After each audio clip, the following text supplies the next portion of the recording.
It will also result in economic instability. इनको तो पता चल गया कि अवाम ने क्या करना है इनके साथ। जो हमारा सरमाया यहाँ के बैंकों में पड़ा है उसको कोई खतरा ही नहीं है। हर आदमी फिल्म का एक विलन है। बोल के व्यूवर्स के लिए क्या डिस्काउंट है? I'll give you 15% off on everything. हमारे बच्चे आपको कॉन्फिडेंट भी नहीं नजर आएंगे, ज्यादातर शाय नजर आएंगे। लियो वालों का आजकल बड़ा अच्छा चल रहा है, 3 दिसंबर से उनका भी ठीक हो जाएगा।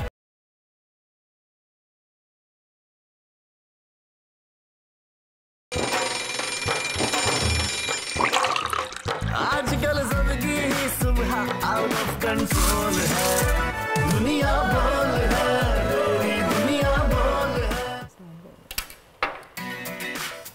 बिस्मिल्लाहिर्रहमानिर्रहीम, अस्सलाम वालेकुम and happy Monday everyone. Monday हमेशा ब्लू ब्लू कहते हैं, लेकिन जरूरी नहीं कि मंडे हमेशा ब्लू ही हो, मंडे कलरफुल भी हो सकता है। कुछ लोग मंडे को बू बू भी कहते हैं। बू बू भी कहते हैं, लेकिन वैसे एक बात है हकीकत में तलहा कि जब वीकेंड के बाद और स्पेशली जब दिसंबर करीब हो, नवंबर का एंड हो और जब सर्दियां हल्की हल्की शुरू हो गई हो, तो वीकेंड के बाद सर्दियां अभी ही आई हैं, बस आज ही आई हैं। ऐसे सर्दियां नहीं, हल्की सी खुनकी आई है, तो हमने कहा क्यों ना हम एंजॉय कर लें। वैसे मुश्किल लगता है। हाँ, लेकिन वीकेंड के बाद स्पेशली मंडे को सुबह जो है ना उठना वाकई मुश्किल लगता है। कहते हैं कि और इतनी जल्दी वीकेंड खत्म भी हो गया, पता भी नहीं चला। अभी तलहा और मैं यही बात कर रहे थे। आप लोगों का क्या इरादा है? आपको भी ऐसी लगा सुबह उठते वक्त कि आज वीकेंड इस दफ़ा जल्दी खत्म हो गया? हमें ज़रूर अपना फीडबैक देके बताइएगा। और बहुत कुछ हुआ है, बहुत हैपनिंग हुई है इस वीकेंड में तला। Let's start the show, Warda. Exactly, और स्टार्ट करते हैं हम, जैसे कि हमेशा हम अच्छी बात से स्टार्ट करते हैं, तो आज भी हम आपके लिए बहुत अच्छी बात लेके आए। वो बात है कि ज़बान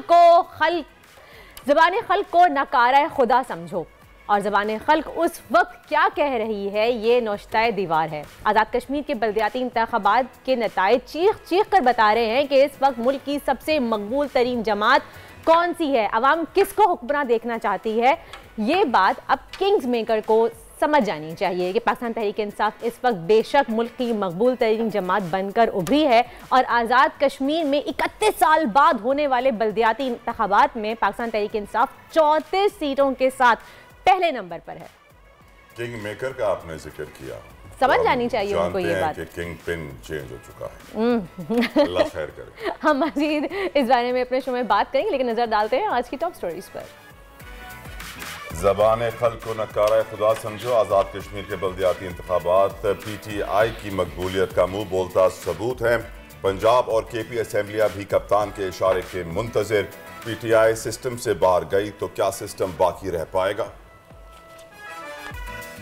कप्तान के मुखालफिन भी पाकिस्तान तहरीक इंसाफ के हक में बोल पड़े। मिफ्ता इस्माइल का ट्वीट बहुत कुछ कह रहा है। इम्पोर्टेड हुकूमत ने मुल्क को नाजुक मोड़ पर ला खड़ा किया, अब तो कोई नौश्ता दीवार पढ़ लो। बच्चों को सोशल मीडिया से निकालें, हकीकी मानों में सोशल बनाएं, उन्हें बेहतर इंसान बनाएं। बच्चों की किरदार साजी में सोशलाइजिंग कितनी इंपॉर्टेंट है, जानेंगे आज के शो में। और 50वीं नेशनल चैंपियनशिप में कौमी एथलीट्स की बेहतरीन कारकर्दगी। शजर हैदर फास्टेस्ट करार, पाकिस्तान से तेज तरीन इंसान से आज मुलाकात होगी। नेशनल गेम्स जारी हैं, तेज तरीन इंसान भी हमारे शो में आ रहे हैं, लेकिन मोरक्को ने बड़ा ऐसा काम किया है वर्दा वर्ल्ड कप में। वर्ल्ड कप फीवर चल रहा है। मैं भी घर पे जो हूँ वर्ल्ड कप देखना बड़ा पसंद करता हूँ। इट्स अ गुड गेम, मजा आता है देखने में। और ऐसे जैसे मैचेस हो रहे हैं, जैसे कतर ने होस्टिंग की है, कतर को सलाम। और साथ साथ मोरक्को ने 1998 के बाद कह रहे हैं, पता नहीं कितने सालों के बाद अपनी एक जीत समेटी है और बड़ा रिकॉर्ड कायम किया है। और बड़े खुश हैं उनके फैंस, जिस तरीके से सऊदी अरब ने जब अर्जेंटीना को हराया था। और फिर ये खबरें आई कि सऊदी वली अहद मोहम्मद बिन सलमान जो है, उन्होंने हर खिलाड़ी के लिए एक रोल्स रॉयस का ऐलान कर दिया है कि वापस आएंगे तो उन्हें एक एक रोल्स रॉयस दी जाएगी। उसी तरीके से मुझे लग रहा है मोरक्को वैसे गरीब मुल्क है, नहीं तो ये भी ऐलान कर देते कि इनके लिए ये जीत was winning like ये तीसरा वर्ल्ड कप जीतने के बराबर है। ये तीसरा अपसेट है फीफा का, क्योंकि कोई सोच नहीं सकता था कि मोरक्को बेल्जियम को हराएगा। और बेल्जियम में आग लग गई, फसादात फूट पड़े, लोग सड़कों पर निकल आए, जलाओ घेराव शुरू हो गया। अंदाजा कीजिए, यही वजह है कि कतर ने स्टेडियम के अंदर शराब नोशी पे पाबंदी लगा रखी है, क्योंकि जब ये इतना पी लेते हैं फिर आप इसे बाहर हो जाते हैं। तो इस वजह से मोरक्को भी आज टॉप ट्रेंड पर है। और मजीद टॉप ट्रेंड की बात करें तो इस वक्त सोशल मीडिया पे रिलीज आजम सौती भी टॉप ट्रेंड बना हुआ है और अब तक 18,02,000 से ज्यादा सारिफीन ट्वीट कर चुके हैं इस पे। वैसे मैं सोच ये रहा हूँ कि आजम स्वाति साहब के ऊपर जो इल्जामात हैं कि उन्होंने इदारों को मलाइन करने की कोशिश की और कराची के इलाके दरख्शा में उनके खिलाफ FIR कटी है। अब मैं जब ट्विटर खोलता हूँ सुबह को तो ऐसे लाखों अफराद नज़र आते हैं जो बड़ी अजीब व गरीब ज़बान और बड़े गलीज़ और गंदे अल्फाज इस्तेमाल कर रहे होते हैं। उनके खिलाफ कुछ नहीं होता। मैं हैरान हूँ। अच्छा, मुझे ऐसा लगता है कि सोशल मीडिया को हर किसी ने जो है ना अपनी जागीर समझ लिया है। आपने खबर की तस्दीक की है, नहीं की है, आपको कंफर्मेशन है, नहीं है, आप श्योर हैं उस बात पे या नहीं है, बस जो आपने देखा पढ़ा उसको आगे बढ़ाया, या फिर आप इस खुशफहमी में होते हैं कि शक्ल तो हमारी नजर आ नहीं रही ना, किसी को कोई हमें देख सकता है, कोई हमें कुछ कह नहीं सकता, तो जो दिल चाहे गलीज बातें, गंदी बातें, उल्टे सीधे अल्फाज आप इस्तेमाल कर लें। खौफ नहीं है, और जिनको नहीं है उन्हें नहीं पकड़ा जा रहा, जो एहतराम कर रहे हैं उन्हें पकड़ा जा रहा है, तो अजीब लग रहा है ये। मतलब क्या ये इंसाफ का निज़ाम है? क्या इसी जुडिशरी के बलबूते पे हम बड़े फ़ख्र से कहते हैं कि हम पाकिस्तानी हैं और हमें इंसाफ मिलेगा? इनफैक्ट देयर इज नो इंसाफ इन माय नज़र। यहाँ पे इंसाफ के लिए लोगों को 30-30 साल धक्के खाने पड़ते हैं और फिर जाके कुछ मिल जाए तो बड़ी बात है। खैर आगे बढ़ते हैं और अगला टॉप ट्रेंड है वेलकम टू पाकिस्तान भी टॉप ट्रेंड में शामिल हो चुका है, क्योंकि 17 साल बाद फाइनली इंग्लिश टीम पाकिस्तान आमद हो चुकी है उनकी। और अभी तो आए थे इंग्लिश टीम वाले जो खेल के गए थे T20 और वनडेज, T20 जो खेल के गए थे इंग्लैंड की आई थिंक ये टेस्ट की बात हो रही है, टेस्ट मैच की बात हो रही है, टेस्ट सीरीज के लिए, एग्जैक्टली टेस्ट सीरीज के लिए आ गए हैं और फैंस ऐसे लग रहा है कि अभी गए थे अभी वापस आ गए। नहीं ये टेस्ट टीम की बात हो रही है यहाँ पे, और फैंस जो है वो खुश से निहाल हो चुके हैं इस वक्त। लेकिन आपको मालूम है ना हिटलर ने क्या किया था? हिटलर ने जब 5 दिन का टेस्ट मैच देखा और कोई फैसला ना निकला तो उसने दोनों टीमों को मरवा दिया। तो यहाँ पे हिटलर का रोल कौन प्ले करेगा? क्रिकेट जो है, जो उसकी स्पेस बढ़ती जा रही है, स्पीड बढ़ती जा रही है। अबू धाबी में इस वक्त सीरीज चल रही है, 10-10 ओवर्स के मुकाबले हो रहे हैं, T20 इज मोर हैपनिंग, जल्दी मैच होता है, जल्दी खत्म होता है। फुटबॉल इसलिए पसंद की जाती है कि 90 मिनट में मैच खत्म हो जाता है, 45 मिनट्स के 2 हाफ्स होते हैं, फिर एक्स्ट्रा टाइम। अब टेस्ट मैच 5 दिन, बड़ा फारिग होना चाहिए बंदा। क्यों? क्योंकि जिंदगी में बहुत सारे और काम भी है भाई। 5 दिन तक एक ही मैच पे चिपके रहना और फिर कोई रिजल्ट ना निकले तो फिर कैसा लगता है? जरूरी नहीं कोई रिजल्ट ना निकले, हो सकता है कोई अच्छा रिजल्ट भी निकला है। उम्मीद पे दुनिया कायम है। खैर आगे बढ़ते हैं और बात करते हैं पाकिस्तानी सियासत की। तो ये पाकिस्तानी सियासत में एक मसरूफ वीकेंड गुजारने के बाद सियासी दर्जा हरारत कम होने के बजाय मजीद बढ़ गया है, क्योंकि आज़ादी मार्च ख़त्म हो गया है। इस्लामाबाद से भी तमाम रुकावटें हटा दी गई हैं, सड़कों को ट्रैफिक के लिए रवा दवा कर दिया गया है। लेकिन इमरान खान ने असम्बलियों से बाहर आने का एक बड़ा फैसला किया है, जिसने मुल्क में एक नई बहस छेड़ दी है। यहाँ पे अब तरह 2 अहम सवालात हैं। एक पहला सवाल तो ये है कि भाई कि अगर तहरीक इंसाफ पंजाब और खैबर पख्तूनख्वा की असम्बलियाँ तोड़ देती है तो क्या फौरी आम इंतखाबात होने जा रहे हैं? और दूसरा सवाल ये है कि अगर असम्बलियाँ तोड़े बगैर अरकान असम्बलियों से जो है वो अरकान बाहर आ जाते हैं तो ऐसी सूरत हाल में क्या ये बहुत बड़ा इंतजामी बहरान हमें नजर आएगा? आपको मालूम होना चाहिए वर्दा कि आसिफ अली जरदारी साहब जो मुफाहमत के बेताज बादशाह कहलाते हैं, वो काफ़ी वक्त से पंजाब में अपना वक्त गुजार रहे हैं। और पंजाब में वो परवेज़ इलाही पे इन्फ्लुएंस करने के लिए चौधरी शुजात साहब से ही मुलाकातें कर रहे थे। वो तस्वीरें भी बाहर आई थी और बड़ी कोशिश की गई कि ये फैसला PTI ना करे कि वो अपनी असेंबलियाँ डिसॉल्व कर दें। इनको डिसॉल्व करते हैं तो ऑफकोर्स इतने बड़े लेवल पे वापस से ज़िमनी इंतखाबात करवाना हुकूमत अफोर्ड नहीं कर सकती है। और उसके अलावा जितना टाइम इनके पास है, मैं सोच रहा हूँ कि काश के हम डिस्कस और भी बहुत सारी चीज़ें कर रहे होते, क्योंकि हमारे मुल्क में ऑलरेडी वर्दा डेली की बुनियाद पे बुरान पैदा हो रहे हैं, मुश्किलात से हम 2-4 हो रहे हैं और हम रियलाइज़ नहीं कर रहे कि हम किस दलदल के अंदर कितना धंस चुके हैं। सही, लेकिन आगे बढ़ते हैं। फिलहाल यास्मीन राशिद पाकिस्तान तहरीक इंसाफ की आयरन लेडी हमारे साथ आज मौजूद है। उनसे जानेंगे कि आखिर पाकिस्तान तहरीक इंसाफ करना क्या चाहते हैं। इससे पहले वेलकम कहेंगे यास्मीन राशिद को अपने शो में। यास्मीन राशिद, वेलकम टू दुनिया बोल है। ये बताइएगा कि लॉन्ग मार्च और जलसा सीरीज अब दोनों खत्म हो चुकी हैं, लेकिन पाकिस्तान तहरीक इंसाफ का अब प्लान क्या है, वो नेक्स्ट स्टेप क्या लेने वाली है? क्योंकि हम उनके इमरान खान साहब के बयान के बाद कि असम्बलियों की जिन्होंने कहा है कि उनसे बाहर आ जाएंगे, आप लोगों का स्टेप कंफ्यूजन का शिकार हुआ है, कंफ्यूजन का बाइस बन रहा है। तो एक्चुअल में करना क्या चाहते हैं आप लोग? देखिए, मेरा ख्याल है सबसे बड़ी ये बात है कि खान साहब ने उस जलसे के अंदर एक बहुत ही अहम आइंदा का लाएमल दिया और उन्होंने ये बताया है कि हम इन असम्बलियों से बाहर आ जाएंगे, और जब एक दफ़ा असम्बलियों से बाहर आएंगे फिर हम बताएंगे अगला लाएमल आपको। लेकिन अहम बात है कि वो कहते हैं इस निज़ाम का अब हम हिस्सा नहीं रहना चाहते। वजह यह है कि इस निज़ाम से सवाए नुकसान के और कुछ नहीं हो रहा। आपके सामने है इस वक्त मईशत का बेड़ा गर्क हुआ हुआ है, और जो लॉ एंड ऑर्डर सिचुएशन उसका बेड़ा गर्क हुआ हुआ है, आपकी पॉलिसीज़ जो हैं फॉरेन पॉलिसीज़ उनका बेड़ा गर्क हुआ हुआ है। तो पाकिस्तान की तो आप तबाही के मोड़ पर लेके खड़े हो गए। तो हम इस जिम्मेवारी में अपने आप, हम तो इसकी जिम्मेवारी नहीं ले सकते ना, ये फेडरल हुकूमत ने सारा नुकसान करवा रही है। तो बहुत बेहतर है कि हम इस निज़ाम से बाहर हो जाएं, और ये एक बहुत अहम फैसला उन्होंने कल किया कि या तो हम रिज़ाइन करेंगे उससे असम्बलियों से, या तहलील हो जाएगी असम्बली पर। जो खान साहब डिसाइड करेंगे हम उनके साथ मुत्तफ़िक हैं। डॉक्टर साहब ये बताइए कि आपके मुखालिफ कह रहे हैं कि आपके रिज़ाइन करने से मुल्क को नुकसान होगा, इस पर्सपेक्टिव को आप कैसे देखते हैं? देखिए, मेरा ख्याल है कि खान साहब ने बहुत सोच समझ के और ये सारा फ़ैसला किया है। वजह यह कि 7 महीने से इंसान एक मुसलसल कोशिश कर रहा था कि इस हुकूमत को एहसास होना चाहिए कि अगर आप पॉलिटिकल अनस्टेबिलिटी रही मुल्क के अंदर तो it will also result in economic instability. लेकिन मेरा ख्याल है ये जो हुकूमत बैठी हुई है हमारी माशाल्लाह इम्पोर्टेड हुकूमत, इनके तो कान पे जूं नहीं रहेंगी। वजह यह है कि ये अपनी बेहतरी के लिए आए हैं, कोई आवाम की बेहतरी के लिए तो आए नहीं हैं। तो मेरा ख्याल है कि जो खान साहब ने सोच समझ के लिए, और इंशाल्लाह अब नहीं तो कितने महीने ये इलेक्शन पोस्टपोन कर सकते हैं, वैसे भी अगस्त तक की हुकूमत है ना। अगर इन्होंने क्या करेंगे, डिले करते रहेंगे, पाकिस्तान का बेड़ा गर्क कर देंगे। इलेक्शन तो होनी है, और इंशाल्लाह ये बता दूं कि अगली दफ़ा सवाए इमरान खान के और कोई भी इलेक्शन नहीं जीतेगा। इंशाल्लाह इमरान खान ही जीतेगा, क्योंकि आवाम की मौक़िफ़ के ऊपर तो वही बात कर रहा है। इस वक्त आवाम के मसले तो बारों में ज़िक्र भी वही कर रहा है, इनको तो कोई इंटरेस्ट नहीं है। तो मेरा ख्याल है उनकी जो भी डिसीजन है वो बड़ी सोच समझ से की है उन्होंने। और सही यास्मीन साहबा, लेकिन इस वक्त सियासी मुकदमात बनना क्या मुल्क के मफाद में है? क्योंकि इस वक्त जब हमारी मौशी सूरत हाल इतनी ख़राब है तो वहाँ पे हम कभी आज़म स्वाति का मामला देख रहे हैं, कभी ऐसा लगता है कि शायद हुकूमत किसी बात से खौफज़दा है, घबराई हुई है। आखिर हो क्या रहा है? उनको खौफज़दा नहीं होना चाहिए। आप मुझे बताइए, अभी कोई बात रह गई है बाकी? जो इनकी बेइज्जती होनी थी वो तो हो चुकी है। यानी आपने जो ज़िमनी इलेक्शन देखे, जिन 20 सीटों पे ये सारे लोटे दूसरी तरफ जाके खड़े हुए थे, उन 20 सीटों पे इलेक्शन हुई तो 15 वो सीटें हमने जीती, बल्कि 16वीं भी हमने जीतनी थी। वो आपको भी पता किस तरीके से उस पर रद्दोबदल करके और उस सीट को जिताया गया। फिर उसके बाद इमरान खान साहब इन्होंने फिर एक तमाशा खड़ा किया, और वो जो क्या कहते हैं हमारी नेशनल असेंबली की सीट्स थी, इमरान खान साहब ने सारी सीटों पे इलेक्शन लड़ दिया, 8 सीटों पे खड़े हुए 7 पे जीत के।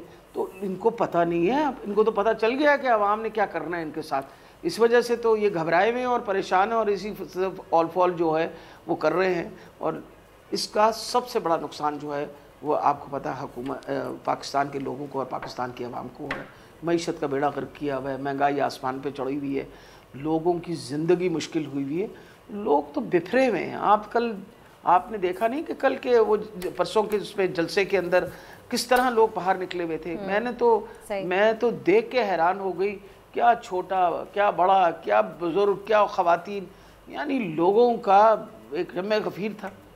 ये तो मेरा ख्याल है कि अब तो इनको होश के नाखून ही लेने चाहिए, और कुछ अल्लाह ताला इनके नेक हदायत दे के, ताकि इनको समझ आए कि हालात कितने ख़राब कर दिए इन्होंने मुल्क के, और जितनी जल्दी हो सके इलेक्शन करवाएं। वरना तो फिर जो आपके सामने है, जो हम करने लगे हैं, जहाँ तक आज़म स्वाति का ताल्लुक है, बहुत ही तकलीफदेह चीज़ है।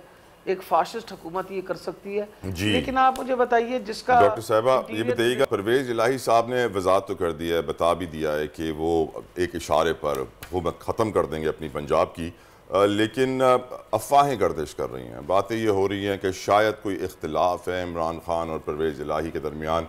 आप उन अफवाहों का खात्मा करेंगी आज? देखिए जी, जहाँ तक ताल्लुक़ है कि हमारे इत्तेहादी क्या कह रहे हैं, वो तो आपके सामने कल बड़ा वाज़ेह हो गया कि पहले मुन्नस इलाही साहब ने ट्वीट की और उन्होंने कहा कि इमरान खान जब कहेंगे ये असम्बलियाँ तहलील हो जाएंगी, जब कहेंगे रिज़ाइन कर देंगे सब। और फिर इसी बात को सपोर्ट किया चौधरी परवेज़ इलाही साहब ने, जो उन्होंने कहा कि जहाँ तक पंजाब की हुकूमत का ताल्लुक़ है, ये इमरान खान की अमानत है, और जिस दिन इमरान खान ने कहा हम उसी दिन उसको तहलील कर देंगे, उसी दिन असम्बलियों से रिज़ाइन कर देंगे। इस वजह से हमारे दरमियान तो कोई ऐसा तफरका नहीं है। लोग जो मर्ज़ी कोशिश करते रहें, और वो जो जरदारी साहब कोशिश कर रहे हैं, अपना किंग मेकर जो बने फिर रहे हैं, वो करते रहें कोशिश। लेकिन ये मैं आपको बता दूं कि अल्लाह ताला की बड़ी मेहरबानी, लोटे जिन्होंने लोटे होना था वो लोटे चले गए, और अब लोगों को पता चल गया है कि लोटों का अंजाम क्या होता है। तो मेरा ख्याल अल्लाह ताला खैर रखेगा इंशाल्लाह।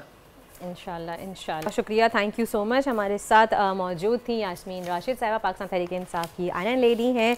और अब आगे बात करेंगे तलहा, जिस तरह से हम सब जानते हैं ये बात कि इस वक्त मुल्क की माशी सूरत हाल बहुत बुरी है। इन्होंने भी जाहिर कर दिया, यास्मीन राशिद ने भी क्लियरली कह दिया है कि मुल्क इस वक्त डे बाय डे बहरान की तरफ जा रहा है। मैं ये बात मेरे ख्याल से पिछले 3-4 महीनों से कह रहा हूँ कि हमारा मुल्क डिफ़ॉल्ट कर चुका है, लेकिन क्योंकि जो हमारे मुल्क की मुआशी गाड़ी चला रहा है उसका नाम है IMF, अगर वो ऐलान कर देगा कि हम डिफ़ॉल्ट कर गए हैं तो उसके दिए हुए पैसे डूब जाएंगे।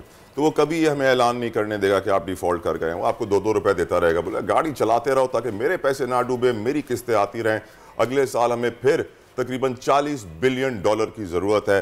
इसमें एक बड़ा अमाउंट ऑफ कोर्स सुकूक बॉन्ड्स की पेमेंट्स हैं, साथ साथ हमें जो अपनी डेट फाइनेंसिंग करनी है वो भी सर पे खड़ी है। और पैसे कहाँ से आएंगे? मालूम नहीं। साबिक वज़ीर ख़जाना मिफ्ता इस्माइल साहब क्योंकि अब पोजीशन पे नहीं रहे हैं तो खुल के बात कर रहे हैं, दिल की बात कर रहे हैं, प्रेशर नहीं ले रहे हैं और सच बोल रहे हैं, क्योंकि मेमन बरादरी से उनका ताल्लुक है तो वो हमेशा कारोबारी तबके से जुड़े रहते हैं। अंदाज़ा कीजिए अगर आपके इंपोर्ट्स $80 बिलियन हों और एक्सपोर्ट सिर्फ $31 बिलियन हों, मुल्क में टेक्सटाइल के 400 से 500 यूनिट्स बंद हो चुके हों, मुल्क में इस वक्त ऐसा मुआशी बहरान है कि डॉलर आसमान को छू रहा है, गाड़ियों की कीमतें आप रोज़ रोज़ देख रहे हैं, वाज़े हो गया है कि मईशत तबाह हो चुकी है। लेकिन होश के नाखून इसलिए नहीं लिए जा रहे क्योंकि सियासत मईशत से ज़्यादा इंपॉर्टेंट है, पॉलिटिकल टारगेट्स ज़्यादा ज़रूरी हैं। आर्मी पब्लिक स्कूल पे हमला हुआ था तो नेशनल एक्शन प्लान बना था। करंट सिनारियो यही है कि नेशनल इकोनॉमिक प्लान वक्त की ज़रूरत है। मुज़म्मिल असलम हमारे साथ मौजूद हैं, बहुत ही अच्छे इकोनॉमिस्ट हैं, अक्सर हमें बताते रहते हैं कि अब उनसे जाके पूछते हैं कि इस वक्त मुज़म्मिल असलम साहब ये बताइएगा कि इस वक्त पाकिस्तान के डिफ़ॉल्ट होने के चांसेस जो हैं वो ज़्यादा बढ़ते चले जा रहे हैं। साबिक वज़ीर ख़जाना दोनों बता चुके हैं ये बात कि हम डिफ़ॉल्ट के करीब आ रहे हैं, लेकिन अभी भी मुल्क में मईशत का ख्याल नहीं किया जा रहा, सिर्फ सियासत हो रही है। तो आपको क्या लग रहा है कि आगे अब मजीद क्या लाहेअमल इख्तियार करना चाहिए जिससे हम मुल्क को डिफ़ॉल्ट की कगार पे खड़े होने से बचा सकें? क्या हम बचा भी सकते हैं? no. देखिए बात ये है कि अब जो है पहले तो एक हमारे जैसे जो एक्सपर्ट कह लें या टेक्नोक्रेट कह लें या थोड़ा सा जो इन चीज़ों को समझते थे वो इस चीज़ की बात करते थे। अब जो है हमें बात करने की जरूरत नहीं पड़ी, लोग हमें आके बता रहे हैं कि ये इशू हो चुका है और हमें यहाँ से पेमेंट नहीं अदा होगी, हमें यहाँ से मसाइल हो रहे हैं और हम जो है कारोबार बंद कर रहे हैं और ये फला चीज़ हो रही है, फला चीज़ हो रही है। मिसाल के तौर पे अब आप लोगों ने सारों ने खुद देखा कि गूगल पे वाली बात आई कि गवर्नमेंट ने जो है मना किया, स्टेट बैंक ने उसको रोक दिया। इसी तरह वजीर आजम अभी तुर्की गए हुए थे तो वहाँ पे जो है वो पैसे मांगने गए हुए थे, बिजनेसमैन के बीच में भी बैठे तो उन्होंने कहा कि भाई आप तो हमारे पैसे नहीं दे रहे। टर्किश एयरलाइन ने कहा $26 मिलियन आपकी गवर्नमेंट ने रोके हुए, हमारे पैसे बाहर नहीं जाने दे रहे। तो फिर तीसरी बात यह है कि यहाँ बिजली बनाने वाली कंपनी है, निजी कंपनी है, उसने लास्ट वीक $150 मिलियन गवर्नमेंट ने पैसे नहीं दिए, गारंटी विड्रॉ कर। ठीक है, वो बहुत बड़ी बेइज्जती होती है एक तरीके से। ये एक डिफॉल्ट का ऐलान होता है कि गवर्नमेंट ने डिफॉल्ट कर दिया और वो गारंटी दी हुई तो गारंटी को रिकॉल कर देना। फिर आप यूँ देख लें कि बैंक में लोगों ने एक बड़ी इंटरेस्टिंग ट्वीट वायरल हुई थी। एक आदमी ने कहा मेरे बाहर से पैसे किसी ने भेजे तो 217 रुपए के हिसाब से, डॉलर के हिसाब से बैंक ने हमें पैसे दिए और एक ने उसी के दोस्त ने बाहर भिजवाने थे, उसी बैंक में 240 के बेचे। यानी कि वो जो 23 रुपए का फर्क, तो वो जो इसाकदार साहब कहते थे कि मैं आया और एकदम फर्क खत्म हो गया, अभी तो मैंने हाथ भी नहीं लगाया। तो ये तमाम वजूहात जो है वो परसेप्शन को इतना ज्यादा स्ट्रॉन्ग कर रही है कि उस पर हालांकि हुई, हालांकि ये बैरून मुल्क की अदायगियों का मसला है। ये मतलब पाकिस्तान खुदा ना खास्ता जो हमारा सरमाया यहाँ के बैंकों में पड़ा उसको कोई खतरा ही नहीं है। मेरी एक कजन आई बेचारी जो है बहुत मासूम थी, उन्होंने कहा कि मेरी पड़ोसन ने मुझे कहा कि मैं अपने बैंक से पैसे निकाल लूं। मैंने कहा क्यों? कह रही है नहीं वो मुल्क दिवालिया हो रहा है। तो मैंने कहा रन ऑन द बैंक तो सर मुजम्मिल साहब होता है ना, जब ऐसी सिचुएशन आती है। लेबनान में भी हमने यही देखा। मुजम्मिल साहब आपकी तवज्जो, मैं आपका कमेंट चाहूँगा एक बहुत इंपॉर्टेंट केस के ऊपर। पाकिस्तान की मईशत का जो सबसे बड़ा सहारा था ना, जो एक्सपर्ट्स कह रहे थे यार इसकी वजह से पाकिस्तान के सारे कर्जे उतर जाएंगे, वो था हमारे रेकोडिक, हमारे खजाने सोने के, mines and minerals.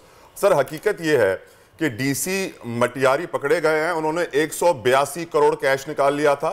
DC नौशेरो Firoz ने 300 करोड़ कैश निकाल लिया था। वो इस वक्त आज़रबाईजान के शहर बाकू में पार्टी कर रहे हैं, उनको नहीं पकड़ा जा सका है। और ये दोनों सिंध के ऑफिसर्स नहीं थे, बाहर से आए हुए थे। तो इस तरह तो पैसा चोरी हो रहा है। रेकोडिक के केस के ऊपर बैरिक गोल्ड ने ये मौक़िफ़ अपनाया अदालत में कि 15 दिसंबर तक अगर फैसला नहीं आया हमारे पूरे सिचुएशन का तो जो $9 बिलियन का फाइन था वो दोबारा जो हमने माफ किया था वो दोबारा से खुल जाएगा और आपको $9 बिलियन अदा करने पड़ेंगे।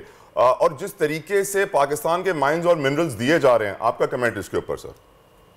देखिए, मैं हमारी हुकूमत के आखिरी दिन थे और हमने इसको बाकायदा बड़ा सेलिब्रेट किया था और मेरे सामने की बात है, 1 साल मैंने शौकत तरीन साहब को जो है मीटिंग्स करते देखा। वो फिर वहाँ से वजीर आजम हाउस में जाके उसके बारे में बताते थे। एक सेल जो है हमारी पाक फौज के भी वहाँ पे बना हुआ था, उनके लोग भी जो है इसको डील कर रहे थे।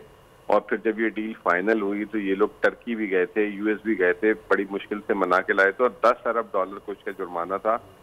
2 इसके सरमाएकार थे, एक तो बारिक गोल्ड वाला जो है वो रुक गया था, दूसरा जो है उसने कहा नहीं मैंने नहीं रुकना, तो उसको बाकायदा उसका $5 अरब का क्लेम था जो नेगोशिएट करके $1 अरब में उससे डील करके उसको फारिग किया और उसकी जगह पाकिस्तान की 3 मकामी कंपनियों को share holding the, OGDC, PPL और पावर होल्डिंग, और वो मामला ऐसे तरीके से हल हो गया था। लेकिन हुआ कब था ये सारा कुछ? जब फरवरी मार्च में वक्त की कमी है मुज़म्मिल साहब, वक्त की कमी है। वी विल डिस्कस दिस, हम इसको आगे चल के भी अपने प्रोग्राम में डिस्कस करते रहेंगे इंशाल्लाह। Very much for joining us. एक ब्रेक लेते हैं, ब्रेक के बाद प्रोग्राम जारी रहेगा।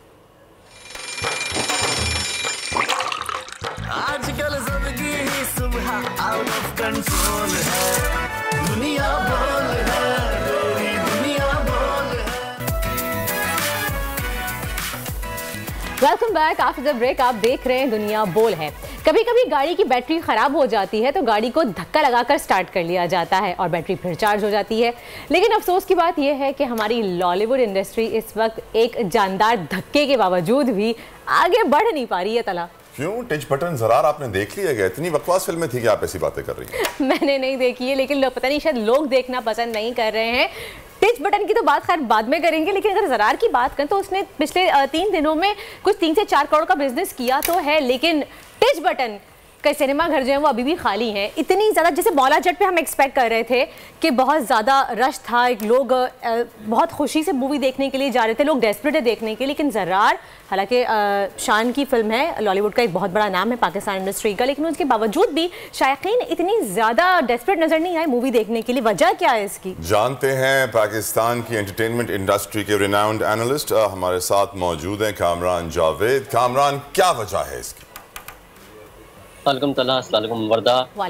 वजह तो ये है कि पब्लिक का परसेप्शन होता है, पब्लिक का रिस्पांस होता है हर जॉनर के अंदर, हर टाइप की मूवीज़ के अंदर। जो लास्ट टाइम हमने बात करी थी, तो जिसको देखने जानी होती है वो देखने चला जाता है, जो अगर आवाम को अपील नहीं करेगी वो नहीं जा पाता। अब ज़रार के लिए और टिच बटन के लिए पहली बात तो मैं एक बात क्लैरिफाई कर लूँ कि इनके ऑफिशियल नंबर्स अभी तक आए नहीं हैं। और पाकिस्तान के अंदर क्योंकि ऑफिशियल कोई ट्रैकिंग का सिस्टम नहीं है, तो हम ये नहीं कह सकते कि इस फिल्म में 4 करें या 5 करोड़ करें। इनिशियल ज़रार के जो फर्स्ट डे के नंबर्स थे उसमें भी कॉन्फ्लिक्ट है। जावेद साहब, मौला जट ने तो पहले दिन बोल दिया था 100 करोड़, दूसरे दिन 200 करोड़, तीसरे दिन 300 करोड़, तो यानी वो सारा फेक था। हाँ, सब बनाए हुए नंबर से। मौला जट के लिए इट वाज के वो नंबर वेरीफाई हो रहे थे। तो मार्केटिंग तो हर एक फिल्म करती है अपनी, बहुत सी दफा सच बोलते हैं, बहुत सी दफा झूठ बोलते हैं। लेकिन कामरान साहब, ज़रार ने और टिच बटन ने इतनी पब्लिसिटी की है अपनी मूवी की रिलीज होने से पहले जितनी मौला जट ने की थी, शायद ये वजह है कि लोग इतना ज्यादा देखने नहीं जा रहे। नहीं, मौला जट की हाइप तो चलिए पिछले कोई 6-7 साल से 5-6 साल से बहुत ही बढ़ती हुई आ रही थी, तो वो एक आप कह सकते हैं कलेक्टिव कॉन्शियस का हिस्सा बन गई थी। ज़रार और टिच बटन के अंदर एक इशू ये था कि ज़रार का पता नहीं था कब आ रही है, ऐसे होते फिर अचानक रिलीज डेट आ गई। और प्लस एक बात मुझे अनफॉर्चुनेटली कहनी पड़ती है कि मौला जट के अंदर मार्केटिंग बिल्कुल नहीं थी, PR बिल्कुल नहीं थी। आपका कराची का पूरा PR का स्पेल होने वाला था, वो नहीं हुआ था। ऑल्दो मैं कराची और लाहौर की बहस पे नहीं जाना चाहता, मगर मुझे जहाँ तक पता चला है और जो जर्नलिस्टिक फ्रेटर्निटी के अंदर लोग हैं, तो वो यही बता रहे हैं कि भाई लाहौर में भी इतनी अच्छी नहीं, बड़ी सिलेक्टिव हुई है। तो वो न्यूयॉर्क में ज्यादा हुई थी ना कामरान भाई, वो ज्यादा इंपॉर्टेंट है, डॉलर आता है। वैसे अल्लाह करे कि ऐसा हो जाए, डॉलर आ जाए मूवी को लेके, क्योंकि फिल्म की प्राइमरी लैंग्वेज अभी भी मैं कह रहा हूँ कि इंग्लिश है। तो ज़रार इज 70% to 80% इंग्लिश, तो डॉलर आ जाए बहुत ही अच्छा है इंडस्ट्री के लिए, तो इससे अच्छा क्या हो सकता है। मौला जट भी तो डॉलर लेके आ रही है। आपको क्यों पसंद नहीं आई ज़रार? नहीं जरा अच्छा एक बात है कि मैं ज़रार के बारे में कुछ पर्सनली कोई रिव्यू नहीं दे सकता क्योंकि I was at one time a little associated with the post production of the movie. तो ऑनेस्ट आदमी है। तो हाँ, तो बस मैं रिव्यू तो नहीं कर सकता। और टेस्ट बटन के बारे में क्या कहेंगे? वो एक रोमांटिक मूवी है। एग्जैक्टली आपके पास दो स्पेक्ट्रम पार्ट्स मूवी है। आपके पास एक बिल्कुल कोरा कंटेंट, हॉलीवुड लाइक कंटेंट आ रहा है, जो एक बात एक्शन ओरिएंटेड भी, इसके अलावा एक और चीज भी है, people find it a little convoluted क्योंकि देयर आर टू मेनी सब प्लॉट्स गोइंग ऑन।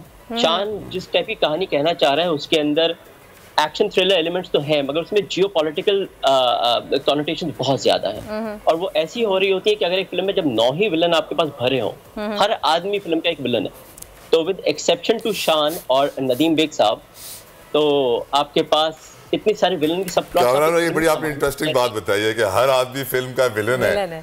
तो आजकल मुझे लग रहा है कि हमारी सोसाइटी में भी इतने सारे विलन्स आ गए ना, हीरोज बहुत कम है। हमारे पाकिस्तान में लीडर्स पैदा ही नहीं होते ऐसे लगता है। तो ये सोसाइटी में विलन्स पे मबनी है और ये एग्जैक्टली तो शान तो बहुत ही सच्ची फिल्म बना रहा है ना। इनफैक्ट फिल्म के अंदर जो आपकी मेन हीरोइन है Kiran Malik, for the good amount of time she is also one of the negative characters और उसका भी टर्न पूरे का पूरा होता है नैरेटिव के अंदर।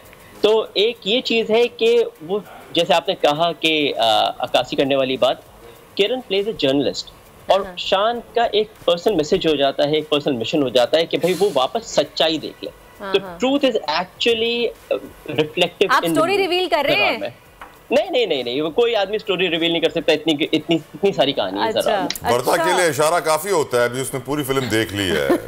आप स्टोरी रिवील कर रहे हैं? नहीं, खैर ऐसी तो कोई कहानी नहीं है। और टेस्ट बटन आपको पता है बिल्कुल it's completely separate, it's more on the formula और जो फिल्म्स हमारे पास बड़ी इवेंट्स के ऊपर या इवेंट टाइटल्स पे लगती हैं या इवेंट जैसे ईद उल फितर, ईद उल अज़हा पे हो गई, तो फैमिली एंटरटेनर अपने आप को कह के आ रही है। तो एक ये चीज होगी। सेकेंडली बॉक्स ऑफिस की बात हो जाए, कोई कह रहा है 4.5 करोड़, कोई कह रहा है 1.5 करोड़ रुपए। ये आई डोंट थिंक कि जब तक हमारे पास proper box office accountability system ना हो, ट्रैकिंग सिस्टम ना हो, तो हम ये नहीं कह सकते 1.5 करोड़, 2 करोड़, 2.5 करोड़, 3 करोड़ किसने क्या कमाया। मेरे खुद के सोर्सेज हैं जो जाके देख के आए मूवी और कह रहे हैं कि भाई first day, second day, third day इतनी ऑक्यूपेंसी नहीं थी, तो क्या पता वो 1.5 करोड़ रुपए का फिगर सही ना हो। आई थिंक इसके लिए सबसे बेस्ट बैरोमीटर ये हो जाएगा कि आप इसको जाके देख लें कि जब इसका पूरा बॉक्स ऑफिस रन कंप्लीट हो जाए फिर आपके पास नंबर्स निकल के आएंगे। और 90% ऑफ द टाइम होता है कि मेरे पास नंबर्स आ जाते हैं, तो I will be able to share them at that time. तो अभी तो सिर्फ हाइपरबोल होगा कि इतना कमा लिया, इतना कमा लिया। हाँ, ये अलग बात है कि audience are not going for either movie. लेकिन फीफा भी एक रीजन हो सकती है। कामरान साहब नहीं, लेकिन रीजन क्या है? फीफा भी एक रीजन हो सकता है, लेकिन वीकेंड्स पे भी लोग मूवीज का ही रुख करना पसंद करते हैं क्योंकि उनको कोई ना कोई एक्टिविटी चाहिए होती है। लेकिन वजह क्या है कि हमारी लॉलीवुड मूवीज में हम इतना खर्चा कर रहे हैं, हमारी स्टोरीज नो डाउट बॉलीवुड से बहुत अच्छी बन रही हैं, हमारा सिनेमा जो है वो बहुत ज़्यादा आगे बढ़ता चला जा रहा है, लेकिन फिर भी हमारे जो लोग हैं वो दूसरी मूवीज देखना बॉलीवुड की, टॉलीवुड की पसंद करते हैं। लोग तो आजकल टॉलीवुड मूवीज भी देख रहे हैं, लेकिन टॉलीवुड के ऊपर तमिल मूवीज को वो भी आजकल बहुत ज्यादा हाई क्रिएट की बन रही है उन्होंने। इंडिया दुनिया की सबसे बड़ी फिल्म इंडस्ट्री है और ये तमिल, तेलुगु, उनकी हर जबान में बड़ी इंडस्ट्रीज है। लेकिन हमारे बॉलीवुड क्यों नहीं देखते लोग? अच्छा, हमारे वहाँ ये इशू हो जाता है कि जैसे हम 2 दफा इससे पहले भी डिस्कस कर चुके हैं कि हमारे पास स्पेसिफिक क्राउड है। हमारा हॉलीवुड का जो क्राउड है वो हॉलीवुड देखता है। हमारे अंदर रजनीकांत के फॉलोअर्स बहुत सारे हैं। बिल्कुल है। आप अगर नेटफ्लिक्स पे देखें तो आपकी जो बॉलीवुड मूवी आती है वो नंबर 1 पे चली जाती है। ट्रू। आप बाहुबली की देख लें, सब सीरीज देखी हुई है 1, 2। एग्जैक्टली। और इसके अलावा और भी बहुत सारी मूवीज हैं लाइन से। हाँ, तो इसके अलावा और भी बहुत सारी मूवीज हैं जो बॉलीवुड से आती हैं, वो स्ट्रेट टॉप 10 के ऊपर चली जाती हैं नेटफ्लिक्स के ऊपर। तो इसका मतलब आवाम तो आपके पास है। अच्छा, जब सिनेमा के अंदर हमारे पास इंडियन से फिल्म आ रही थी तो सिनेमा का रश इंडियन मूवीज का बहुत अच्छा था। रात के 3-3 बजे तक मैंने हाउसफुल के शोज देखे और मूवीज जो हद से ज्यादा मीडियोकर थी। ये मुझे अभी तक याद है कि मेरे घर के पीछे सिनेपैक्स हुआ करता था और रात के 12 से लेकर 3 का शो था on a weekday of the Akshay Kumar movie called its entertainment. और वो 12 से 3 ऑलमोस्ट 90% से ऊपर ही आप इसको समझें कि इसकी ऑक्यूपेंसी थी। तो आपके पास जो बॉलीवुड का अवाम है वो है ही अपनी जगह स्टेडफास्ट है।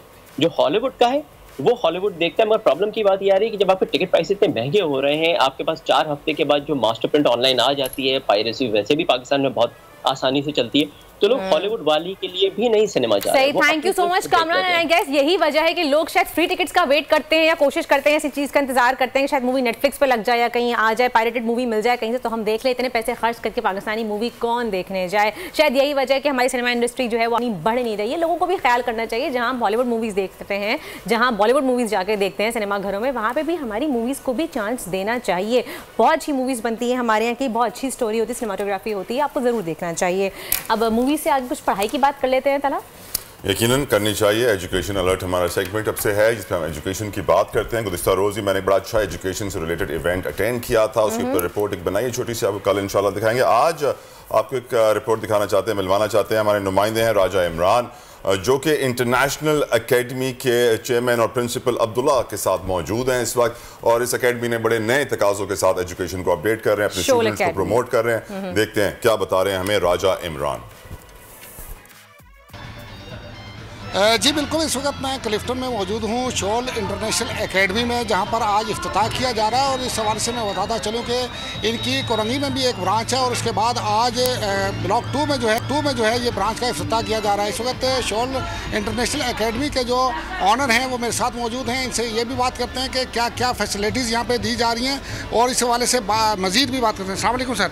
वालेकुम सर, बताइए क्या फैसिलिटीज़ दे रहे हैं? माशाल्लाह से मुबारक हो आपको। आप थैंक यू, बहुत शुक्रिया। बस अल्लाह का शुक्र है कि ये मौका मिला है कि कोरंगी के साथ अब ये क्लिफ्टन में भी इसको लाएं, और यहाँ पे ये हम IB सिस्टम जो कर रहे हैं, ये मॉडर्न एजुकेशन सिस्टम है। इसमें कॉन्सेप्ट्स और बच्चों को ज़ोर देते हैं कि वो अपनी सलाहियतों को एक्सप्लोर करें, उसको पॉलिश करें, और थिंकिंग की तरफ जाएं, सिर्फ रट्टे पे ना हो, हर चीज़ रट्टे पे ना हो। रिसर्च करना सिखाते हैं, इंटरनेट का सही इस्तेमाल सिखाते हैं, और यहाँ पे हमने मॉडर्न एजुकेशन, जदीद एजुकेशन के लिए जदीद टेक्नोलॉजी रखी है, जैसे 3D प्रिंटर्स हैं, VR डिवाइस है, वर्चुअल रियलिटी है, गेमिंग सिखा रहे हैं बच्चों को सॉफ्टवेयर्स के थ्रू। तो नॉर्मल जो आप बाकी जो हिसाब और साइंस की जो चीज़ें सीखते हैं, उर्दू सीखते हैं, उनके अलावा और हमारे इसमें अदब व आदाब की भी बहुत तरजीह दी जाती है। IB में प्रिंसिपल और सारे एट्रीब्यूट्स हैं कि प्राइमरी लेवल पे इंसान को, हम बच्चों को इंसानियत भी सिखाते हैं। सर, आज फर्स्ट डे है, ओपनिंग हो चुकी है, यहाँ पे पेरेंट्स भी आ रहे हैं, बच्चे भी विजिट कर रहे हैं। आप बताएंगे क्या जो कोरंगी में आप जो फैसिलिटीज़ दे रहे हैं, उसके अलावा यहाँ पे क्या? बहुत शुक्रिया। फाइनली हमारे एजुकेशन सिस्टम में एक नया सिस्टम एंटर होने वाला है, क्योंकि अब तक हमारे यहाँ सिर्फ रट्टाफिकेशन पे काम हो रहा है, मेमोरी के ऊपर काम हो रहा है, जिसकी मेमोरी सबसे ज्यादा उसके नंबर सबसे ज्यादा। बड़ी इंपॉर्टेंट लाइन मिस कर दी कि हम बच्चों को इंसानियत भी सिखा रहे हैं। हजरत इंसान को इंसान बना दो, हमें और कुछ नहीं चाहिए। इस मुल्क को यही जरूरत है कि इंसान इंसान बन जाए। चलिए जी, इसी साथ एक ब्रेक का वक्त हुआ, मिलते हैं आपसे छोटे से ब्रेक के बाद। आजकल जिंदगी ही सुबह आउट ऑफ कंट्रोल है, दुनिया बोल है, तेरी दुनिया बोल है। Welcome back after the break. और स्क्रीन खुलते ही आप देख चुके होंगे कि पाकिस्तान की famous artist Komal Rizvi artist होने के साथ साथ बेहतरीन सिंगर भी हैं, बल्कि वो मल्टी टास्किंग लेडी हैं। अगर मैं कहूँ कि वो सिंगर भी हैं, एक बेहतरीन एक्ट्रेस भी हैं, और उसके साथ साथ वो एक बेहतरीन कामयाब माशाल्लाह से बिजनेस वुमन भी हैं। लास्ट टाइम हमने उनकी प्रोडक्ट कोहासा के बारे में आपको डिटेल्स बताई थी। आज कोमल हमारे साथ मौजूद हैं अपनी ट्रूली कोमल की प्रोडक्ट्स के साथ। तो अस्सलाम वालेकुम एंड वेलकम टू दुनिया। अस्सलाम वालेकुम, thank you so much for having me on my show. I am very excited क्योंकि विंटर शुरू हो गए हैं, और जैसे ही विंटर शुरू होता है हर चीज़ बहुत ड्राई होने लगती है। और पता है, लोग समझते हैं कि ड्राई स्किन जो है वो एक इट्स जस्ट ड्राई, हल्की सी मॉइस्चराइजिंग करके आप बेटर फील करते हैं, वो जो एक टाइटनेस है वो रिलीज हो जाती है। But that is not the case. Dry skin बाकायदा डीपली आपके चेहरे को, आपकी बॉडी को डैमेज कर रही होती है। आहिस्ता आहिस्ता आपकी एजिंग एक्सेलरेट हो जाती है।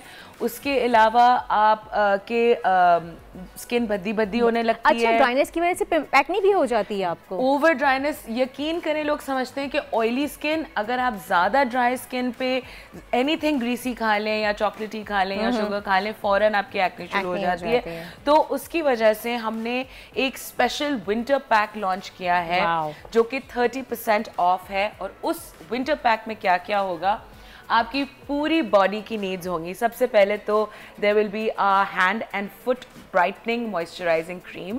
ये हाथों को और पैरों को, क्योंकि ज़रा मोटी स्किन होती है और इसके लिए ज़रा पतला लोशन होना ज़रूरी है ताकि वो आपके हाथ और पैर में अंदर तक जाके अब्जॉर्ब हो जाए।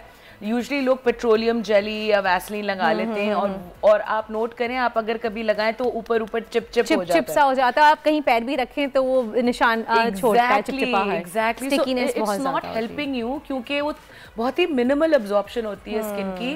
एंड एक्चुअली आप इस तरह की कोई चीज़ यूज़ करें जो अंदर तक जाए।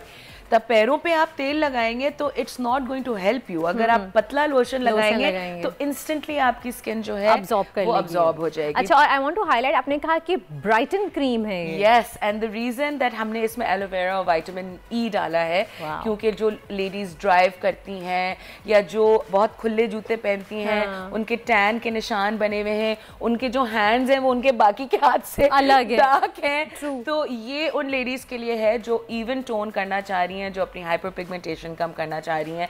और यकीन करें, अगर आप अपने हैंड्स एंड फीट हाइड्रेटेड रखेंगे तो आपके जो रिंकल्स हैं हैंड्स पे वो डिले हो जाएंगे। उसके अलावा हमारे विंटर पैक में हमारा ब्राइटनिंग बॉडी लोशन है। Wow, and this body lotion is beautiful. Okay, आपकी जो नीज हैं, एल्बोज हैं, उनके डार्क पैचेस हैं, और सिर्फ डार्क पैचेस नहीं होते हैं, ड्राई पैचेस भी हो जाते हैं, ड्राई क्रैक्ड आपकी क्रैक्ड है वो भी हो जाती है। तो ये इंटेंस मॉइस्चराइजिंग है and it's got this beautiful smell in it. It's got besides jojoba oil and it's got vitamin E, it's got sunflower oil, it's got aloe vera, और aloe vera by the way इसमें मैं organic use करती हूँ because instantly आपका सूद हो जाता है, और आपका अगर कोई सन टैन है, सनबर्न है, तो उसमें भी बहुत आपको effective होता बहुत ईज हो जाती है, सूद हो जाता है आपका स्किन।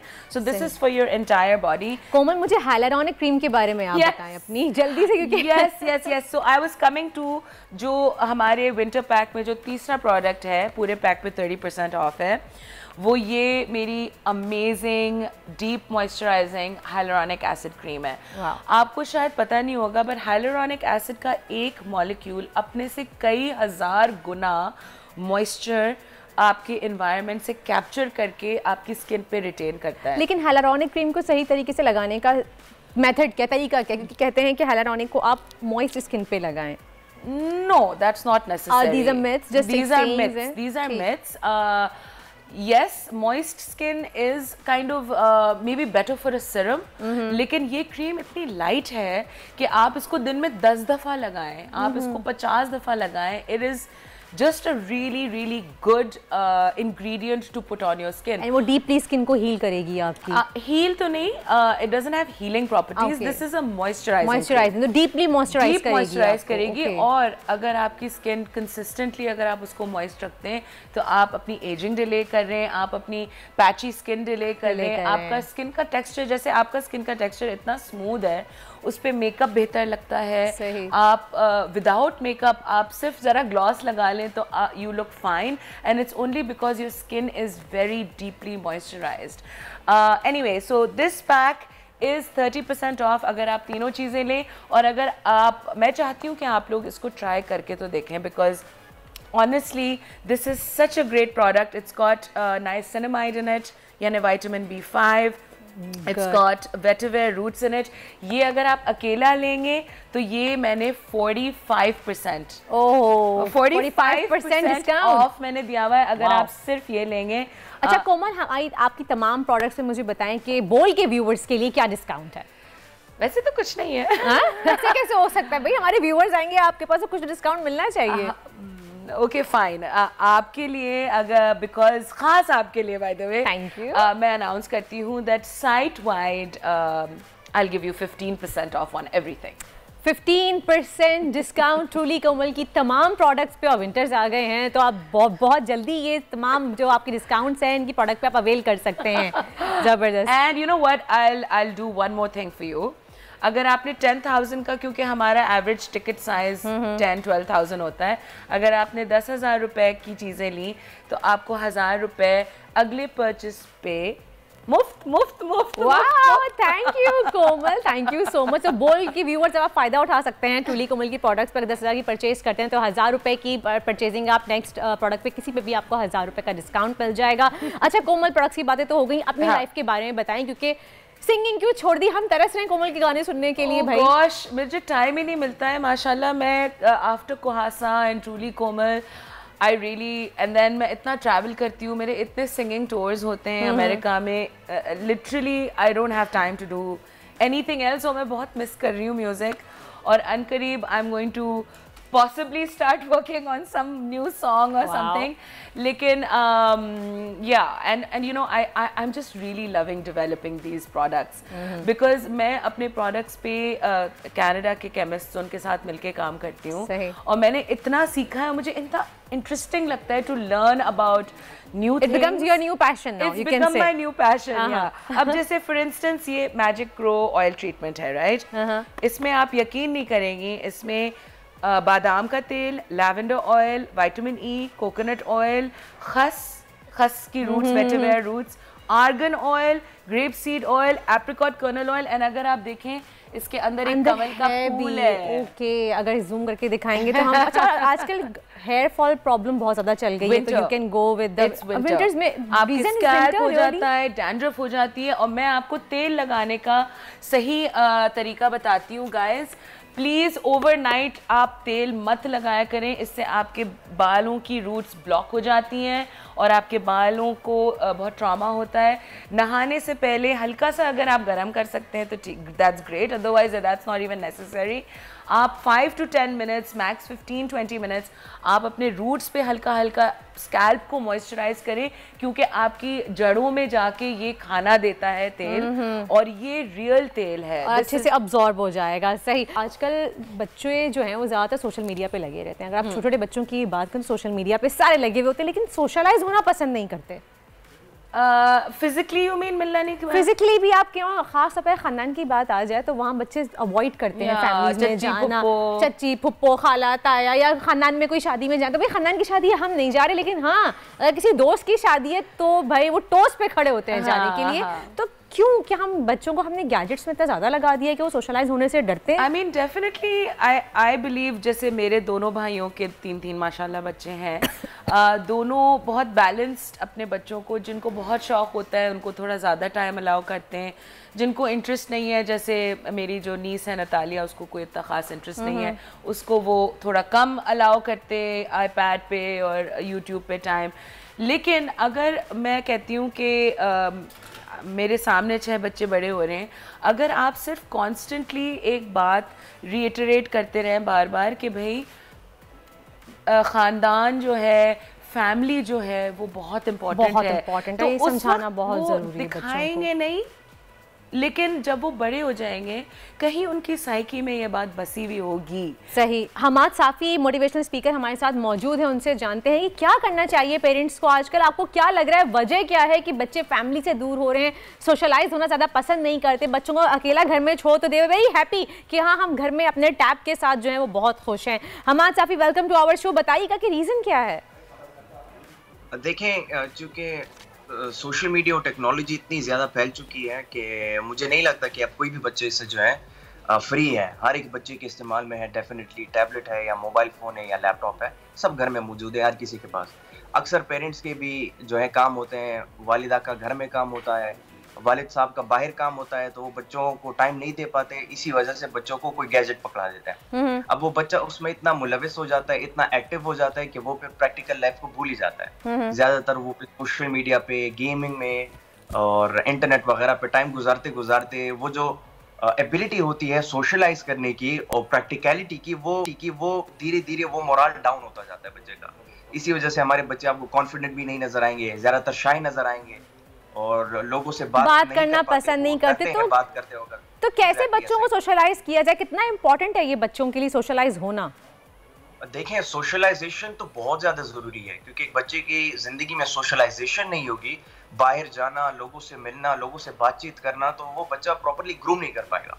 वो ना अपनी सोसाइटी को जज कर पाएगा, अपनी सराउंडिंग्स को जज कर पाएगा, वो अपने माहौल को नहीं समझ पाएगा कि मैं किन लोगों के बीच में रह रहा हूँ। और ये समझना कि मैं कैसी सोसाइटी में रह रहा हूँ, किस मुल्क में रह रहा हूँ, किन लोगों के साथ रह रहा हूँ, this is very important to understand. तो मैं समझता हूँ इसके लिए यही है कि बच्चों को ज्यादातर प्रैक्टिकल ग्राउंड्स में लाया जाए, हेल्थी एक्टिविटीज में बच्चों को डाला जाए, एक प्रॉपर एनवायरनमेंट बच्चों को दिया जाए। और वालिदैन से मेरी ये गुजारिश है कि आप बच्चों के साथ टाइम स्पेंड करें, क्योंकि इसी वजह से बच्चे जो है अक्सर लोनलीनेस का और डिप्रेशन इन चीजों का शिकार हो जाते हैं, क्योंकि वालिदैन उस तरीके से अफेक्शन और लव नहीं दे पाते अपने बच्चों को, क्योंकि वो टाइम डू यू अग्री के मैं कोमल से भी जानना चाहूंगी हमारे साहब कि आपको do you agree with this कि पेरेंट्स जो है बच्चों को उतना टाइम नहीं दे पाते, इसलिए बच्चे लोनली फील करना शुरू हो जाते हैं और वो अकेले रहना पसंद करते हैं, सोशलाइज रहना नहीं? Depends, right? अगर माँ बाप दोनों वर्किंग हैं तो I feel like the best thing to do is, सारे इंसान की सिचुएशन डिफरेंट होती है, मजबूरियाँ होती हैं, लेकिन क्वालिटी टाइम वर्सेस क्वांटिटी। अगर आप सिर्फ खाने की टेबल पे बैठ सकते हैं, फ़र्ज़ करें 1-2 घंटे आप दे सकते हैं फैमिली को, तो आप मेक श्योर करें कि you really connect with that child. You just don't talk about sabzi and roti खाओ, you really ask them and talk to them कि how was your day, how is your friend, how is math tuition going. And I feel like balance बहुत ज़रूरी है। ऐसा भी नहीं extreme होना चाहिए कि सारी कंप्यूटर रिलेटेड या टेक चीज़ें बंद कर दें, क्योंकि अब आजकल बहुत एडवांस ज़माना हो गया है। और ऐसा भी नहीं होना चाहिए कि भाई सिर्फ फुटबॉल में या सिर्फ डांस क्लासेस में या इसमें आप रुझान आपका है। Balance is actually parenting, I feel, is the most difficult thing. It's a very trial and error thing. Everything is very customized to the child. अगर आपका बच्चा technically oriented है, computer engineer बनना चाहता है, उसको आप differently treat करेंगे। बैलेंस इज ज़रूरी। सोशलाइजिंग जैसे उन्होंने कहा जी बहुत ज़रूरी है। You need to know how to socialise. इसके लिए आप प्ले डेट्स कर सकते हैं, make it fun, you know, कोई किसी कजन्स को बुला लिया घर पे। लेकिन कजन से भी तो बहुत ज़्यादा बच्चे अवॉइड करते हैं, कजन्स आते हैं अपने रूम में घुस जाते हैं। हमारे साथ नहीं एग्री करेंगे इस बात से आप? करते हैं कुछ बच्चे करते हैं। तो क्या किया जाए फिर? किस तरह की एक्टिविटीज की जाए? बच्चों को कैसे सोशलाइज किया जाए? देखें, नॉर्मली देखे जाए तो स्पोर्ट्स की एक्टिविटीज होती है, बच्चा बहुत ज्यादा इंटरेस्ट लेता है उसमें। तो ऐसी हेल्दी एक्टिविटीज हैं जिसकी हमें मिल जाती हैं कहीं से भी। हम अगर पेरेंट्स थोड़ा सा रिसर्च कर लें, थोड़ा सा ढूंढ लें तो मिल जाती है उनको। बल्कि डेफिनेटली एक बच्चा खुद अगर अपने वालिद साहब के साथ बैठा, मैं खुद जब अपने वालिद साहब के साथ बैठता हूँ, थोड़ी सी बातचीत उनसे करता हूँ, वालिदा के साथ थोड़ी सी बातचीत करता हूँ, तो वो मेरे लिए खुद एक एक्टिविटी सी बन जाती है और बहुत ज्यादा एक खुशगवार सा माहौल हो जाता है मेरे लिए। मेरे भाई बहन जब हम सब मिलकर उनसे बात करना शुरू कर देते हैं, तो वालिद और वालिदैन के साथ ये टाइम स्पेंड करना, बच्चों को बहुत ज्यादा अफेक्शन फील होती है बच्चों को। तो ऐसी एक्टिविटीज हैं, मौजूद हैं, चाहे वो स्पोर्ट्स की हो, टाइम स्पेंड करने की हो, या बच्चों को बाहर आउटिंग के लिए ले जाने की हो। तो इस चीज से वालिदैन और बच्चों के बीच में बहुत अच्छा कनेक्शन बनता है। सही, मैं समझता हूँ कोमल ने बिल्कुल सही कहा कि क्वांटिटी टाइम से बेहतर है कि क्वालिटी टाइम अपनी फैमिली को, अपने बच्चों को दिया। Thank you so much Hamad Shafi sahab, बहुत बहुत शुक्रिया कि सोशलाइजिंग बच्चों के लिए बहुत ज़रूरी है। I definitely agree with you कि क्वालिटी टाइम देना बहुत ज़रूरी है। कोमल, आपके प्रोडक्ट्स में बच्चों के लिए भी कुछ प्रोडक्ट हैं? Yes, I have 3 fabulous baby care products. One is my amazing vanilla flavored baby lotion. Wow. And one is my jojoba oil. Jojoba जो है वो एक न्यूट्रल ऑयल है जो कि it's very difficult to explain to people जिन्होंने skin care की इतनी, जिनको जानकारी नहीं है। वो समझते हैं कि अगर हनी एक्सट्रैक्ट है या अगर फला एक्सट्रैक्ट है तो वो नेचुरल है, लेकिन नेचुरल चीज़ें भी स्किन को इरिटेट कर सकती हैं। अगर मैं, आपको पता है एप्पल की स्किन में ट्रेस एलिमेंट्स ऑफ साइनाइड है। हाँ, उसकी सीड्स में भी होते हैं, स्किन में भी होते हैं। सो लाइक अगर आप सीड्स 2 टेबलस्पून एप्पल के खा लें, it'll affect you negatively. It becomes a poison. Yeah, and some people are allergic to honey, some people are allergic to flowers. So ये जो बेबी प्रोडक्ट्स हैं, ये ऐसा नहीं है कि ये घर पे बैठ के बना के डाल दिया।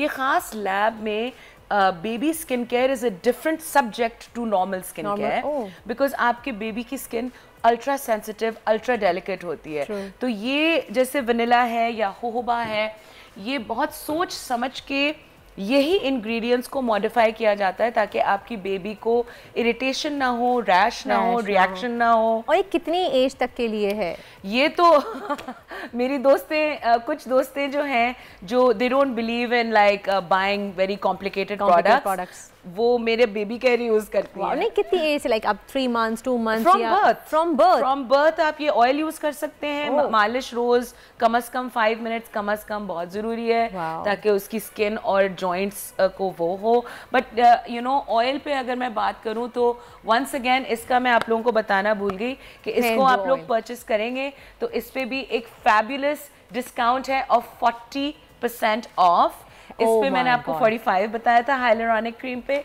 इस पे 40% ऑफ है। And guys I want to talk about something very important. Winter में अभी आपने एक्नी में कहा कि लोग समझते हैं कि ऑयली स्किन में और विंटर में नहीं होता है, ऐसी बात नहीं है। आपको जेनेटिक एक्नी हो सकती है, आपको स्ट्रेस एक्नी हो सकती है, आप आजकल शादियों में जा रहे हैं आपको ऑयल से एक्नी हो सकती है। तो आप ऐसा फेस वॉश बेशक आप ये ना यूज करें, हालांकि इस पे 35% ऑफ डाला हुआ है मैंने। 35% ऑफ है ट्रूली कोमल के फेस वॉश पे, एक्नी फेस वॉश। इसमें सैलिसिलिक एसिड है और टी ट्री ऑयल है which will control your acne without drawing your face. मैं आप लोगों को स्ट्रेस नहीं कर सकती हूँ कि अपना फेस कंसिस्टेंटली डिसिप्लिन के साथ हाइड्रेट रखना आपके एजिंग प्रोसेस के लिए और स्किन की हेल्थ के लिए कितना ज़रूरी है। लेकिन आप ये मत समझें कि इस एक्नी फेस वॉश से आपका फेस विंटर है तो और ड्राई हो जाएगा, क्योंकि इसमें मैंने शहद, खास शहद, लैब डेवलप्ड शहद और हाइलुरोनिक एसिड भी डाला है ताकि आपका एक्नी एड्रेस हो और आपके एक्नी जैसे अगर यहाँ स्पॉट है आपके और बाकी क्लियर है स्किन, तो आपकी एक्नी को वो एड्रेस करेगा और बाकी क्लियर स्किन को हाइड्रेट करेगा। तो it's like a dual purpose, 2-in-1 purpose आप यूज कर सकते हैं। So it's really a fantastic face wash, guys, and it's on 35% off. So you guys must try it. Salicylic acid, आपने नाम सुना है salicylic acid का? आपको एक्नी नहीं है तो आपने सुना नहीं होगा, लेकिन जिसके एक्नी है, एक्नी स्कार्स हैं, रेडनेस है या कोई भी स्किन पे दाग धब्बे हैं लाइक प्रोमिनेंट, उन्होंने डेफिनेटली सैलिसिलिक एसिड का नाम सुना होगा। ब्लेमिशेस के लिए भी है ये, सिर्फ ये एक्नी मार्क्स के लिए? This is for blemishes meaning वो जो ब्लैक स्पॉट्स वगैरह हो जाते हैं उसके लिए नहीं है, क्योंकि वो जनरली एज स्पॉट्स होते हैं। लेकिन चूंकि इसमें हाइलुरोनिक है आपके एज स्पॉट्स भी एड्रेस होंगे। बट खास जो सैलिसिलिक एसिड है, it is the most powerful safe ingredient in the world to finish your acne, and a lot of teenagers have this acne problem. I don't know if you have like not kids. that much, नहीं मुझे इतनी नहीं हुई थी तो आपके बच्चों को acne, मेरे बच्चे भी इतने बड़े हुए नहीं हैं, 10 साल के 9 साल के। अच्छा, but my nephew is 13 and he is going through this, उनको 13 साल के हैं तो उनको अभी acne शुरू हो गई है और वो बहुत कहते हैं कि oh Pappo I've got acne on my face, I don't know what to do with it. And I tell you, I told him to use this. He goes, I'm not going to use a girl's face wash. And I said, आप girls face wash को भूल जाएं, जो पुप्पो कह रही हैं आप वो करें, आप बस इसको 1 हफ्ता सुबह शाम यूज करें। And trust me, despite him having hormonal acne, उसकी एक्नी जो है वो और निकलना बंद हो गई, उसकी रेडनेस कम हो गई, इचीनेस कम हो गई, इन्फ्लेम्ड हो जाता है वो एरिया, तो आपका पफी लगने लगता है चेहरा, वो कम हो गया उसका। सो he couldn't believe it, क्योंकि वो तो समझता ना घर की मुर्गी दाल बराबर। लेकिन बहुत से अमेजिंग प्रोडक्ट है, आपका 2-in-1 काम करता है, अपनी एक्नी पे भी काम करता है, स्किन पे भी काम करता है, अमेजिंग। एक और मुझे कोई चीज़ नजर आ रही है यहाँ पे रखी हुई है, this is my hyaluronic serum. So अब हाइलुरोनिक, चूंकि विंटर है, हाइलुरोनिक की मैं बहुत बात कर रही हूँ because it's very very important. ये सिरम जो है, इसमें और क्रीम में क्या फर्क है, लोग मुझसे हमेशा पूछते हैं क्यों सिरम भी लगाऊं और क्रीम भी लगाऊं। जल्दी बता दें क्योंकि टाइम कम है हमारे पास, हमें ब्रेक पे जाना। वेरी क्विकली मैं आपको बता रही हूँ कि सिरम पतला होता है, उसका मोलिकुलर स्ट्रक्चर बहुत छोटा होता है, तो आप मुंह धोने के बाद सिरम अगर लगाएं तो वो डीपली पेनिट्रेट करता है और अंदर तक आपको इंस्टेंट फायदा नहीं होता, आपको इवेंचुअली आपकी स्किन करेक्ट हो जाती है। अगर आपको इंस्टेंट चाहिए कि इंस्टेंटली मैं अपना फेस पे जल्दी है, ऑफिस जा रही हूँ लेकिन मुझे मेरी मुंह धोया है, मैंने तो कुछ लगाना है, तो आपने ये लगाएं, अपना सनब्लॉक लगाएं और आप ऑफिस चले जाएं। So the difference is that this serum और cream, this is long term, this is instant. दोनों चीजें आहिस्ता आहिस्ता आपकी स्किन को इन अ फ्यू मंथ्स देखिए it's like people are saying कि ये मैं छोड़ती हूँ तो मेरी स्किन वैसे ही हो जाती है। अगर आप डाइट पे जाएं और डाइट छोड़ के पराठे खाना शुरू कर दें फिर तो बॉडी वैसी हो जाती है। एग्जैक्टली, तो anything that you do needs a routine, needs discipline.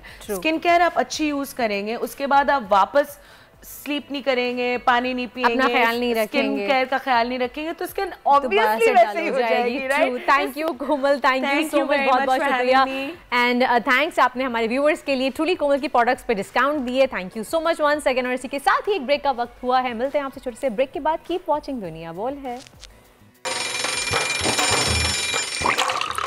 आजकल जिंदगी ही सुबह आउट ऑफ कंट्रोल है, दुनिया बोल है, दुनिया बोल है।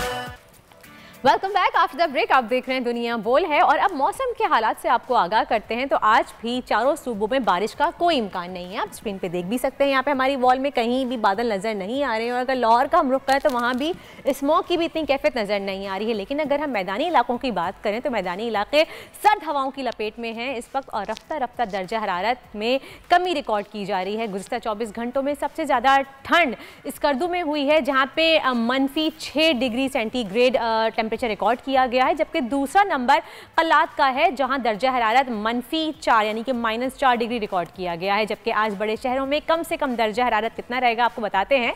वेलवेट थोड़ा सा निकाल लिया है मैंने, तो आप देख सकते हैं कि जी कराची में दर्जा हरारत थोड़ा सा कम होना शुरू हो गया, हल्की हल्की खुनकी हो गई है। यानी कि दर्जा हरारत कराची में कम से कम 16 डिग्री रहेगा, लाहौर में 10, इस्लामाबाद में 10, कोयटा में 4 और पेशावर में कम से कम दर्जा हरारत 9 सेंटीग्रेड रहने का इम्कान है। ये तो थी वेदर अपडेट। अब चलते हैं तलहा की तरफ। मौसम ने अब ठंड अपना ली है, सफ़ेद चादर पहाड़ों ने ओढ़ ली है और ज़्यादातर लोग ऑफ कोर्स मरी का रुख करते हैं। सयाह बड़ी तादाद में वहाँ पहुँचते हैं। वहाँ पे यकीनन टूरिज़म के लिए और टूरिस्ट के लिए मुख्तलिफ इंतजामात भी किए जाते हैं। हमारे नुमाइंदे इस वक्त आरिफ सईद हमें बताएंगे वहाँ पर क्या क्या इक़दाम किए जा रहे हैं और कितने टूरिस्ट वहाँ पहुँच रहे हैं। जी आरिफ। जी बिल्कुल, मैं इस वक्त मौजूद हूँ मलका अक्सरमरी के मारूफ तफरीह मरकज़ माल रोड GP चौक पर, जहाँ इस वक्त मुल्क भर से सैलानियों की काफ़ी तादाद यहाँ पर पहुँची हुई है, जो यहाँ के ठंडे मौसम और यहाँ के हसीन नज़ारों से जी भर कर लुत्फ़अंदोज़ हो रहे हैं। इसी तरह मेरे साथ एक स्याही मौजूद है। आइए इनसे पूछते हैं कि ये मरी में ठंड को कैसे इंजॉय कर रहे हैं। जी हम मरी आए थे इंजॉय करने के लिए, स्नोफॉल देखने के लिए, लेकिन स्नोफॉल तो नहीं हो रही, लेकिन मौसम यहाँ बहुत ठंडा है, बहुत मज़ा आ रहा है। नाश्ता किया है, अभी थोड़ी देर घूम रहे हैं अभी। जी जैसे कि भाई ने बताया कि हम तो स्नो फॉलिंग के चक्कर में आए थे कि स्नो फॉलिंग देखेंगे, एंजॉय करेंगे, लेकिन स्नो फॉलिंग तो नहीं है, लेकिन काफ़ी ज़्यादा अच्छा है, मौसम ठंडा है, ठीक है, ठंड लग रही है हमें भी। जी जैसा कि उन्होंने बताया कि हम लोग यहाँ पर जो मुख्तलिफ दीगर तफरीह मकामात है वहाँ की सैर भी की है और यहाँ का मौसम भी ठंडा और अच्छा मौसम है। स्नो फॉलिंग के लिए आ रहे हैं, स्नो फॉलिंग। लेकिन आप भी स्टार फॉलिंग की तरफ बढ़े हैं। मैं भी स्टार फॉलिंग की तरफ बढ़ूंगी, लेकिन मैं अपने व्यूअर्स को प्रेफर करना चाहूँगी कि अगर आप वाकई एंजॉय करना चाहते हैं सर्दियाँ तो मरी की तरफ ना जाएं, आप कश्मीर की साइड पे जाएं, अपर साइड पे जाएं, नॉर्दर्न एरिया से, वहाँ पे आप ज़्यादा एंजॉय कर सकते हैं। गिलगित बल्तिस्तान चले जाएं, वो ज़्यादा खूबसूरत है। खैर आगे बढ़ते हैं, स्टार फॉलिंग की तरफ चलते हैं। हमारे साथ हैं मौजूद बहुत ही फेमस एस्ट्रोलॉजिस्ट, वो जैसे मैं कहती हूँ कि वास्तुशास्त्र के एक्सपर्ट भी हैं, अजीम जाफरी साहब हमारे साथ मौजूद हैं। वेलकम कहेंगे उनको अपने शो में। अस्सलाम वालेकुम अजीम भाई एंड वेलकम टू दुनिया बोल है। कैसे हैं आप दोनों, खैरियत से हैं? अल्हम्दुलिल्लाह, आप बताइए कैसे हैं अजीम साहब? आपकी दुआएं हैं। जाफरी साहब हकीकत तो ये कौम जिंदा है भुट्टो की तरह। बिल्कुल सही कहा। चलो ये बताइए अजीम साहब, आपको क्या लग रहा है? आपकी आवाज थोड़ी सी ड्रॉप हो रही थी। बात करता हूँ तो दिल चाहता है कि यार अल्लाह ताला ऐसी आवाज और ऐसी हाइट हमें भी दे देता। सर हम दोनों हमसर हैं, हेयर स्टाइल तो एक जैसा है, शक्ल भी मिलती है अल्हम्दुलिल्लाह सर। वैसे मैं देने को तैयार हूँ। बहुत शुक्रिया, बहुत शुक्रिया। और सुनाएं कैसे हैं? बस आप सुनाएं, आप बताएं, आप सुनाएं सितारे क्या कह रहे हैं। खान साहब ने असम्बलियाँ तहलील करने का या असम्बलियाँ छोड़ने का कह दिया, आपको क्या लग रहा है असम्बलियाँ तहलील होंगी? क्या होगा? दिसंबर आने वाला है, क्योंकि लास्ट टाइम आपने जो पेशगोई की थी उसमें कहा था कि मुल्क के हालात आपको थोड़े से नासाज दिखाई दे रहे हैं। सितारे क्या अब भी वहीं खड़े हैं या कुछ चेंजेस आई सितारों में? लास्ट टाइम भी ये कहा था, फिर यही कहूँगा, अभी भी ठीक नहीं हुए। तो अभी जो कह रहे हैं कि लॉन्ग मार्च भी नहीं हुआ, धरना भी खत्म हो गया, धरना भी नहीं हुआ है, तो होने क्या जा रहा है? आप ही के शो में कहा था जिस दिन स्टार्ट किया वो कमर दर अकरब था, तो वो फ्लॉप जाते हैं ऐसे प्रोग्राम जो होते हैं। याद होगा आपने ये भी कहा था, मुझे याद है हमारे शो में आपने कहा था कुछ भी नहीं होगा, ना धरना होगा, लॉन्ग मार्च भी हो जाएगी, लेकिन हासिल वसूल कुछ नहीं होगा। जी बिल्कुल, इवन के बड़ी बड़ी हिट मूवीज जो है वो फ्लॉप जिस दिन हुई हैं, तो उसका रीजन चला है बाद में कि यार ये देखो तो सिर्फ वजह क्या हुई, वो कमर दकरब ने स्टार्ट कर ली थी मूवी, तो उनका एक रूल फ्राइडे को आएगी या इस तरह होगा। खैर बहरहाल मियां साहब की वापसी नजर आ रही है आपको? मियां साहब की अभी नहीं, पैगाम पहुंचा दिया कि अभी आना बेकार है भैया आपको। अच्छा, आपने पहुंचा दिया क्योंकि काफी सुनने में आ रहा है कि शायद मियां साहब वापस आ जाए दिसंबर के बाद या अगले साल में, तो नहीं आने का इम्कान है अभी। कुछ लोग बिलीव करते हैं इस एस्ट्रोलॉजी पे, कुछ नहीं करते, ठीक है। जो नहीं करते फिर वो धक्के खाते हैं, और जो कर लेते हैं वो फिर अपनी अकल समझ बूझ से उसको प्लान कर लें अकॉर्डिंगली। ये है बस एस्ट्रोलॉजी। एक सवाल मेरा, जाफरी साहब वो डीसी नौशेरो फिरोज हैं, 300 करोड़ रुपए कैश निकाल के आजरबाईजान बाकू भाग गए हैं, क्या वो कभी पकड़े जाएंगे? कभी भी नहीं। कभी भी नहीं ना, इसके लिए कुछ चेक करने की जरूरत भी नहीं थी। करोड़ हाथ तो नहीं आएगा।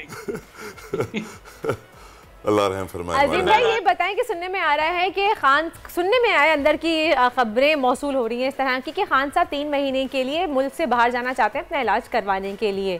क्या ऐसा होगा कि खान साहब जाएंगे? ऐसे ही होगा क्योंकि 2 ऑप्शन दी जाएंगी, या तो अंदर या बाहर, which one you want? सही, तो चलें फिलहाल अरे जिंदगी का असूल यही है, या तो अंदर या बाहर, वैसे अगर देखा जाए तो अकलमंद इंसान यही करेगा, नहीं मैं ऐसा करता हूँ थोड़ा सा बाहर इलाज करा लाता हूँ, चक्कर लगा के आता हूँ। महंगा पड़ जाएगा। चलो अजीम भाई ये बताएं कि आज का दिन, या बल्कि आज मंडे है, तो पूरा हफ्ता कैसा रहेगा सितारों का, ये बता दीजिए आप। अच्छा देखिए, अभी एरीज जो है ना वो स्टिल रेट्रोग्रेड मोशन में है 12 जनवरी तक। 12 जनवरी को एरीज वाले तो इस वक्त समझ लें आप उल्टे चल रहे हैं। जब आप उल्टे चलते तो कैसे चलते, तो सोचें, तो उल्टे चल रहे हैं तो काम भी उल्टे। नंबर 1, तो इसमें बड़ा केयरफुली होके चलें, हाँ आराम से चलें, कोई वो इम्पोर्टेंट डिसीजन ना लें, जॉब चेंज कर लूँ, कारोबार स्टार्ट कर लूँ, ये कर लूँ, वो कर लूँ, कुछ नहीं कर लूँ, सुकून से बैठ जाऊँ। नंबर 2, टॉरस वालों का भी ठीक है, 3 दिसंबर को राइज होगा, मतलब वो गुरूब है तो तुलू होगा, ठीक है, वो मच बेटर। मगर उसके बाद थोड़ा सा 25-27 दिन 3 दिसंबर के ऑनवर्ड्स, 5 दिसंबर ऑनवर्ड्स जो है ना, यानी दिसंबर का आप कह लें थोड़ा सा हेल्थ इश्यूज, तो वो इनको टॉरस के हेल्थ इश्यूज जो है पिछले 1.5-2 महीने से चल रहे हैं, सारे तारे यही बताते चले जा रहे हैं। अच्छा, मसला पता है क्या है? जो टॉरस मैं बता रहा हूँ वो मैं बता रहा हूँ date of birth, time of birth, place of birth से असेंडेंट और या फिर मून साइन। सही। अच्छा, ये इसमें फर्क क्या होगा असेंडेंट और मून साइन का? असेंडेंट ये होगा कि आप कितने बज के कितने मिनट पे पैदा हुए, वो आपका हो गया असेंडेंट, उसको उर्दू में कहते हैं ताले लगन आपका। सही। और एक होता है मून साइन, ठीक है, वो होगा आपकी, आप सुबह से लेकर रात कितने बजे भी पैदा हुए, फजर से लेकर रात 2 बजे तक, वो मून साइन होगा। तो जिनको टाइम ऑफ बर्थ अपना याद नहीं वो मून साइन से देख लें, जिनको टाइम ऑफ बर्थ याद, आजकल तो आराम से वेबसाइट्स आती हैं उस पर कैलकुलेट कर लें असेंडेंट, वो आपको बता देगा कि आपका जेमिनाई या टॉरस है क्या है। बहुत सिंपल हो गया। ठीक। अच्छा जी, अब बात आएगी जेमिनाई की। जेमिनाई वाले थोड़ा सा जो है ना एक्टिव हो गए, मगर 2 या 3 दिसंबर से मुझे याद है अभी जो उनका तुलू होने जा रहा है वो मजीद उसमें बेहतरी आएगी, क्योंकि 24 को जुपिटर सीधा हो गया। जुपिटर जो है जुडिशरी का भी है, ठीक है ना, आपके 10th हाउस का भी है जेमिनाई वालों के, ठीक है। तो इनका अब जो है ना आहिस्ता आहिस्ता आप देखिएगा जो इन्होंने रगड़ा खाया वो अब इनको फल मिलना शुरू हो जाएगा। अब आते हैं कैंसर पे। कैंसर वालों का 9th हाउस में जुपिटर सीधा हो गया, यानी कि 9th हाउस होता है उनका नसीब, उनका लक, उनका बाहर जाना, उनका यूनिवर्सिटी में एडमिशन, उनकी शादीशुदा जिंदगी, इवन के सेकंड मैरिज। तो वो जो अगर इसमें स्ट्रगलिंग चल रही थी तो वो अब बेटरमेंट उसमें आपको वाज़े तौर पर नजर आना शुरू हो जाएगी। उसके बाद बारी है लियो की। लियो वालों का आजकल बड़ा अच्छा चल रहा है, कोई घर, गाड़ी, मकान, ज़मीन, इसमें कोई डील कर सकते हैं तो बड़ा फ़ायदा होगा, घरेलू सुख भी मिल रहा है, सब कुछ चंगा भला है, अच्छा चल रहा है। उसके बाद विर्गो का अच्छा है, इनका अब से लेके 24 नवंबर से लेके मई तक शादी जिनकी नहीं हो रही, ख़वातीन हैं, लड़के हैं, मर्द हैं, हजरात हैं, जो भी है उनका अच्छा हो सकता है। जिनका ट्रैवल रुक रहा है उनका ट्रैवल हो सकता है। जो नया कोई काम करना चाह रहे हैं, चाहे पार्टनरशिप पे, चाहे अपना सोल प्रोप्राइटरशिप पे, जो भी करना चाह रहे हैं वो उनका होगा। उसके बाद बारी है लिब्रा की। लिब्रा वालों का जो चल रहा है उनका 2nd हाउस में गया हुआ है, इनकम जनरेशन की तरफ चल रहा है।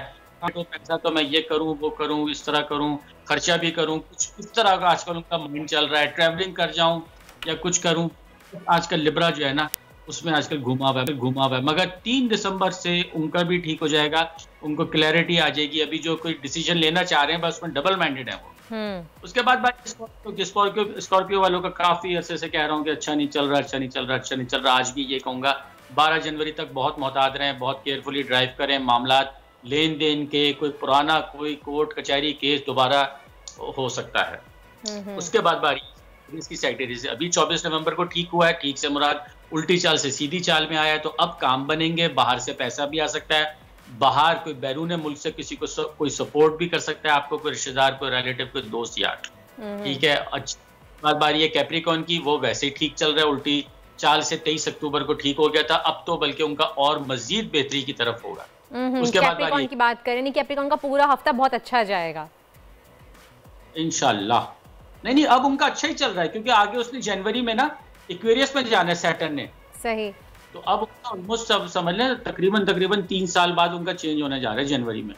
अच्छा भी उसके बाद एक्वेरियस की बात, एक्वेरियस वालों का भी अच्छा चल रहा है, उनका सेकंड हाउस का, उनका 11th हाउस गेन, ख्वाहिश, इनकम का वो सितारा ठीक हो गया 24 नवंबर को, तो अब Aahista Aahista day by day gradually improvement आना शुरू हो जाएगी। लास्ट में पाइसेस का वैसे ही 24 नवंबर को जो उल्टा था वो सीधा हो गया, तो अब इनका सबसे बेहतरीन देखा जाए तो इस वक्त पाइसेस का चल रहा है। मगर पाइसेस का चलने के साथ साथ मैं ये 2-3 आपको बता दूं, आज पाइसेस वालों को चाहिए पैरों का ख्याल रखें, लिब्रा वालों का चाहिए अपने सर का ख्याल रखें, और टॉरस वालों को चाहिए अपनी कमर दर्द का ख्याल रखें। सही, ये 3 चीज़ें आपने बताई हैं पाइसेस, लिब्रा और टॉरस वालों के लिए कि इनको हेल्थ वाइज अपने पैर का, एक टॉरस को कमर का और लिब्रा वालों को सर का ख्याल रखने की ज़रूरत है। सही। अच्छा, क्रिप्टो की क्या सूरत हाल चल रही है इस वक्त बिटकॉइन में? तो देखें अभी कुछ अरसे से ना बड़ा एक उसमें स्लो उसमें चल रहा है, मतलब ना बिल्कुल जंप मार रहा है ना नीचे जा रहा है, अजीब वाला टुक टुक टुक टुक चाल चल रहा है, कछुए की चाल। अब इसमें तकरीबन आप कह रहे हैं 2 या 3 दिसंबर से चेंजेस आएंगी, मगर पता नहीं क्यों एक मेरी सिक्स सेंस कह रही है कि जनवरी से सारे आप यूट्यूब पर देखे हो कहेंगे क्रिप्टो और उठ जाएगा, ये हो जाएगा। मुझे बड़ा कोई क्रिप्टो का अच्छा फ्यूचर नजर नहीं आ रहा है, और जनवरी हमें बड़ा मोहतात होना पड़ेगा। जिन्होंने इन्वेस्टमेंट की है तो मैं अपने सब भाइयों को कहूंगा कि थोड़ा केयरफुली होके चलो। सही। तो जैसे क्रिप्टो का पहले एक वक्त आया था कि एक बूम आया था, सब लोगों ने बहुत ज्यादा पैसे अर्न किए थे, आपको लग रहा है क्रिप्टो दोबारा उस लेवल तक पहुंचेगा या नहीं? नहीं पहुंचेगा, वो वाला लेवल नहीं पहुंचेगा। मैं अभी सिर्फ जो वेट कर रहा हूँ ना, मैं जनवरी का वेट कर रहा हूँ। जनवरी में कुछ प्लान चेंज होने जा रही है काफी सालों बाद, तो उसमें एक ये भी डर होता है कि एक चीज या तो बहुत ज्यादा हिट हो जाए या बिल्कुल ही फ्लॉप हो जाए। सही। तो उसके असरात थोड़े दिनों से पहले से आना शुरू हो जाते हैं कि यार ये किस सिम्त में जा रहा है, किस डायरेक्शन में जा रही है चीज। तो मुझे ऐसी फीलिंग्स है, अल्लाह करे गलत हो, कि कहीं खुदा ना करे कोई नेगेटिव ना हो जाए, नेगेटिव ना चले। सही, थैंक यू सो मच अजीम जाफी साहब, बहुत बहुत शुक्रिया। यानी कि जनवरी में डिटेल्स जानेंगे क्रिप्टो के बारे में कि क्रिप्टो इस वक्त कहाँ सिचुएशन चल रही है, अच्छा जाएगा कि नहीं जाएगा। ये था सितारों का हाल, और इसी के साथ हमारे शो का वक्त तमाम होता है, और उम्मीद करते हैं कि मुल्क का हाल बेहतर हो, मुल्क के लिए अरबाब इक़्तिदार सोचें, नए किंग मेकर अब आ चुके हैं, अल्लाह खैर करे। हम दुआ गए हमारे मुल्क के लिए। अपना बहुत बहुत ख्याल रखिए। कल मुलाकात होगी आपसे सुबह 9 बजे। चलते हैं, take good care of yourself and अल्लाह हाफिज़। आजकल सबकी ही सुबह आउट ऑफ कंट्रोल है, दुनिया बोल है, दुनिया बोल है। आप ये समझें, ये जो हक है ना, हक पे खड़े रहना और हक को बोलना, ये दूर से लगता है तन्हा हो गए लोग। आप खान साहब को देखें, तन्हा दिखाई देने, सारी जमातें मिलकर उनके खिलाफ हैं, लेकिन आज भी पाकिस्तान की आवाम उस हक की आवाज़ के पीछे जो है 80% से ज़्यादा आवाम उनके साथ है। सेम एग्जैक्टली इसी तरीके से बोल की कहानी है भाई, बिल्कुल अलग आपको तन्हा दिखाई देगा, हर जगह आपको खड़ा हुआ नजर आएगा, हटेगा नहीं किसी चीज़ से। और उसके साथ भी 80% आवाम अगर आज आप देखें तो उसे बोल दिख रही है। जाली केस है ना, ये हम पे उस वक्त बनाए गए थे जब हुकूमत यही थी, इन्हीं लोगों की हुकूमत थी ना। और ये जाली केस, इनको मैं नहीं कह रहा इस केस को जाली केस, इनको पाकिस्तान में क्या पूरी दुनिया में एक ऐसा शिकायत कुंदा नहीं मिला, एक ऐसा कंप्लेनेंट नहीं मिला जिसने ये कहा हो कि हमारे साथ फ्रॉड हुआ है। तो ये खुद ही बन गए कंप्लेनेंट और ये खुद ही इन्होंने खुद ही इन्वेस्टिगेशन की, उसकी खुद ही तफ्तीश भी की, यानी कि कंप्लेनेंट भी है, इन्वेस्टिगेशन ऑफिसर भी है। और इन द एंड इन्होंने फिर उसके बावजूद ये कोर्ट में जमा कराया कि जी ये केस जाली केस था और इसमें किसी किस्म जो कुछ एग्जैक्ट कर रहा था सब लीगल। ये मेरी बात नहीं है, ये इनके इन्वेस्टिगेशन ऑफिसर की बात। सबसे ज्यादा व्यूज और सबसे ज्यादा रेटिंग के साथ बोल आज भी रहा नंबर 1 पर। सब्सक्राइब करें और बेल दबाएं ताकि कोई खबर रह न जाए।